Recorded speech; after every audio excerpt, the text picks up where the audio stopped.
Durban వేదికగా శ్రీలంకతో జరిగిన తొలి టెస్టులో దక్షిణాఫ్రికా 233 పరుగుల తేడాతో ఘన విజయం సాధించింది.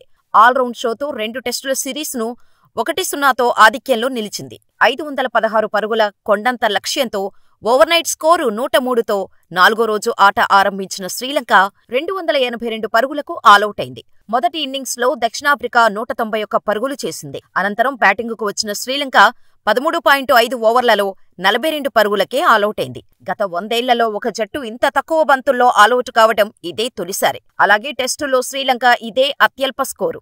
149 పరుగుల ఆధిక్యంతో రెండో ఇన్నింగ్స్ ఆరంభించిన దక్షిణాఫ్రికా 366 స్కోరు వద్ద డిక్లేర్ చేసింది. ట్రిస్టన్ స్ట్రోప్స్, బౌమా సెంచరీలు సాధించారు.